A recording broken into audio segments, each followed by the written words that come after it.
Hello viewers, কেমন আছেন সবাই? আশা করি সকলেই অনেক বেশি ভালো আছেন। আপনাদের পছন্দের নাটক ধনী গরিবের লড়াই নাটকের 43 নম্বর এপিসোডে আপনাদের সকলকেই স্বাগতম। ভিউয়ার্স, নাটকটি খুব ভালোভাবেই জমে উঠেছে। অবশেষে কিন্তু রিমার ব্রেন ওয়াশ করা কমপ্লিট হয়েছে। রিমাকে বোঝানো হয়েছে যে তোমার স্বামী, তোমার শ্বশুর তারা এসে আমাদের লোকজনকে মারধর করেছে। তখন রিমা বলেছে, ঠিক আছে, যেহেতু আমাদের লোকজনদের মারধর করছে, তোমরা যা খুশি করো, তাদের উপর আমার কোনো অধিকার নেই, আর কোনো ভালোবাসা নেই, সব কিছু ছিন্ন হয়ে গিয়েছে। তাই এইবার মোরলের সেই বড় ভাই সরাসরি আমাদের ইফতির বাবার গলা চেপে ধরবে, তা আপনারা দেখতে পারবেন, এবং কি বলবে যে তুই এখন থেকে এই বাড়ির কেউই না। তখন এইসব কথা যখন ইফতিকে জানানো হবে, সে আগামী পর্বে দেখতে পারবেন লোকজন নিয়ে আবারও আক্রমণ চালাবে। প্রথম অবস্থায় মার খেলেও পরবর্তীতে বাড়িতে ঢুকতে সক্ষম হবে, তারপরে দেখতে পারবেন। তবে সেখানেও তাকে অপমান করা হবে, যে রিমা বলবে আমি তোমাকে চিনি না, তোমার সাথে আমার কোনো সম্পর্ক নেই।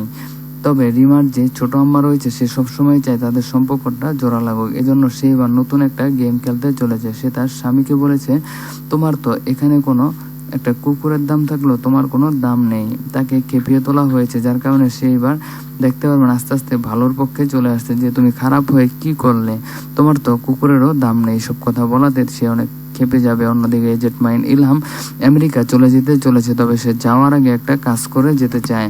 সে যাওয়ার আগে দেখতে পারবেন সরাসরি জানিয়ে দিয়েছে যে সে একটা ভালো কাজ করবে, মানে ইফতির সাথে সেই রিমার মিল করে দিয়ে যাবে, কারণ তার জন্যই তাদের সংসারে অশান্তি চলতেছে। সে এমনটি নিয়ে, এমন অভিশাপ নিয়ে সে বিদেশে যেতে চায় না। তাই এইবার মোরল পরিবারের সকলের সামনে তাদেরকে মিলিয়ে দিবে।